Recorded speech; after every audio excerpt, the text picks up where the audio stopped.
এটা পিছনের পার্ট, পিছনের দিকে যাচ্ছি।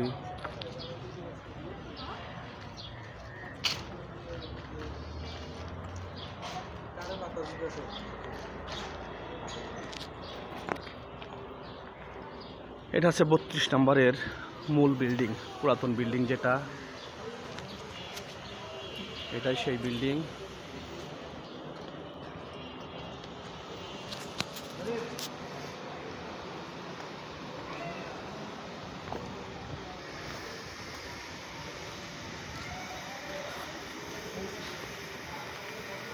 এখনো অনেক দর্শনার্থী আসছে, অনেক মানুষ আসছে দেখতে। চাচা কোথা থেকে আসছেন গো? আমি হ্যাঁ, আমি কিশোরগঞ্জ থেকে আসছি। কিশোরগঞ্জ থেকে আসছেন?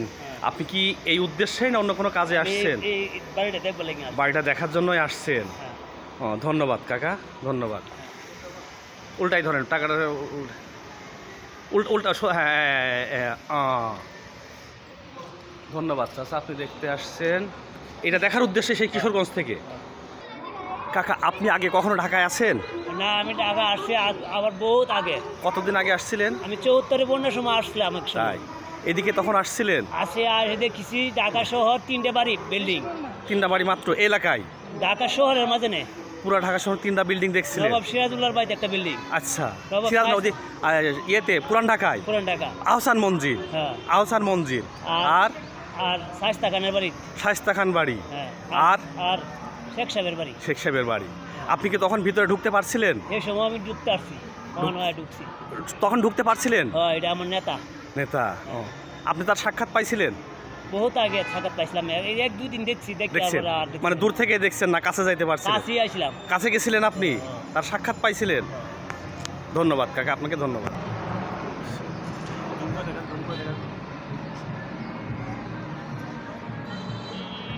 এখনো অনেক মানুষ আসতেছে, অনেক দর্শনার্থী আসতেছে বাড়িটা দর্শন করার জন্য। জানি না কার মনে কি আছে, কে রাগ নিয়ে আসছে বা কে ক্ষোভ নিয়ে আসছে, কে ভালোবাসা নিয়ে আসছে বা কে ঘৃণা নিয়ে আসছে, এটা দেখার শক্তি আমার নাই। তাই কারোর ব্যাপারে আমার কোনো মন্তব্য নাই। তবে আমি এক অনুভূতিহীন ব্যক্তি, আমি আমারটা জানি। আমার নাই কোনো আবেগ, নাই অনুভূতি, আমার নাই সুখ, আমার নাই দুঃখ। আমি মনে হয় এই ইট পাথরের মতোই, ওরা যেমন অনুভূতিহীন, হয়তোবা আমিও এদের মতোই অনুভূতিহীন। আমি এটা আর একটা ভবন, এটাও ধ্বংসস্তূপে পরিণত হয়ে আছে। ওরে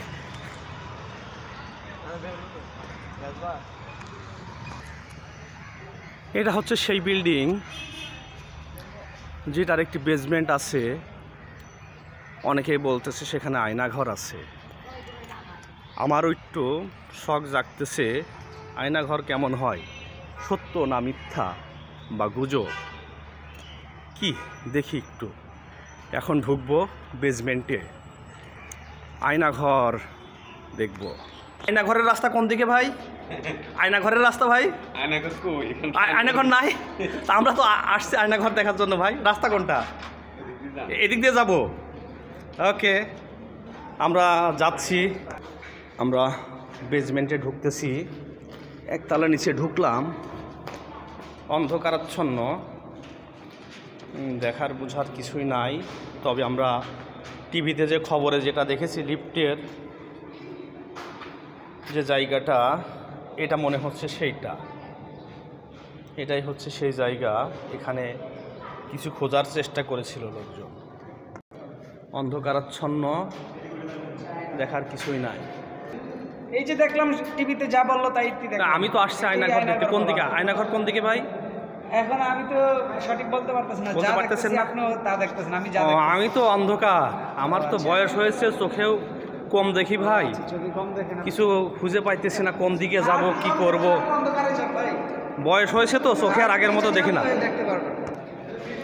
আমি আর এক চাকা পেয়েছি অন্ধকারে। কাকা কোন জায়গা থেকে আসছেন? একটু আলোয় আসেন দেখি। না ধরে নিবেন?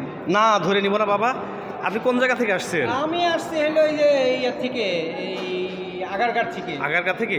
আপনার বাড়ি কি এখানে আগারগাঁ না? জি। ও, এখানে থাকেন? জি। তাই এটা কি দেখার উদ্দেশ্যে না অন্য কোনো কাজে আসছিলেন? দেখার উদ্দেশ্যে আসছি দেখার উদ্দেশ্যে আসছেন। জনগণ কিভাবে ভাঙলো। ও, এর আগে কি কখনো আসছিলেন 32 নম্বরে? আগে আসি। কোন সময়? সে জাদুঘরে যখন ভালো ছিল তখন ও, আসি। তখন আসছেন না? জাদুঘরে আসি, এতো আসি। তাই না? আগেও আসছেন, দেখছেন না কাকা? অনেক দেখছি, অনেক সুন্দর ছিল আগে। আমার জীবনে প্রথম আসছি তো কাকা, কিছু চিনতেছি না, বুঝতেছি না। আপনার জীবনে প্রথম? জীবনে প্রথম আসছি আমরা কাকা। ওই যে ওখানে আগে 5 টাকা টিকিট নিতে শেখ মুজিবের তাই? বাড়ি দেখাই তো আমরা জাদুঘরে দেখছি। তাই না? ও, আমি প্রথম আসছি আজকে। আরেকটি ফ্লোর, এই গাড়ি পার্কিংয়ের জায়গা বোঝা যাচ্ছে, মনে হয় গাড়ি রাখার জন্য এই স্পেসটা। এই যে দেখ, বেশি নিচে নামলাম না, অন্ধকার, কিছু দেখতেও পাবো না, তাই নিচে আর যাব না, একটু বাইরে যাব, আপনাদেরকে বাইরের পার্ট দেখাবো।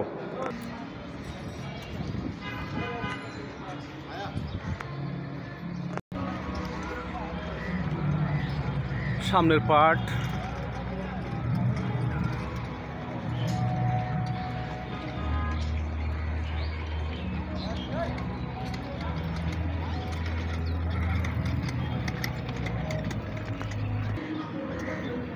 লেকের পাড়।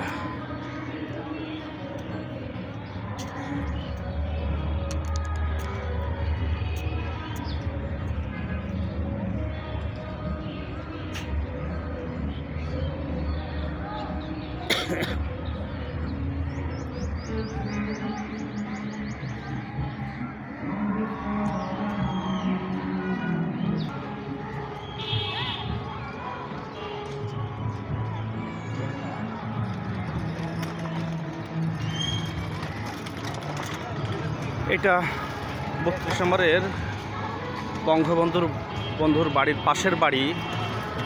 এটাতেও ভাঙচুর শুরু করেছিল, এই যে প্রাচীরটা ভেঙে ফেলেছিল, এখন বাড়ির মালিক আবার নতুন করে কাজ করাচ্ছে। জিজ্ঞেস করলাম ইনি কি শেখ পরিবারের আত্মীয় স্বজন কিছু হয়? লেবাররা বললো যে না, এটা অন্য লোক। ওরা হামলা শুরু করেছিল, ভাঙচুর শুরু করেছিল, এতটুকু প্রাচীর ভেঙে ফেলেছিল, এখন সেটা মেরামত করতেছে।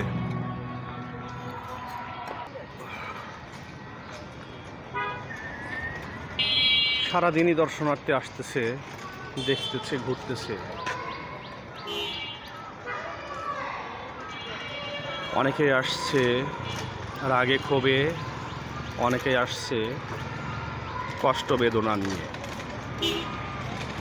কেউ ভালোবেসে আসছে, কেউ ঘৃণা ভরে আসছে। যার মনে যা আছে সে সেটা নিয়েই আসছে।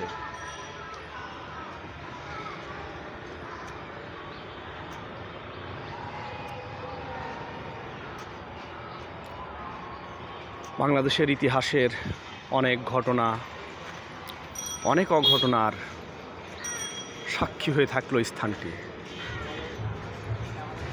বাংলাদেশের ইতিহাসের এটাও আরেকটি ইতিহাস।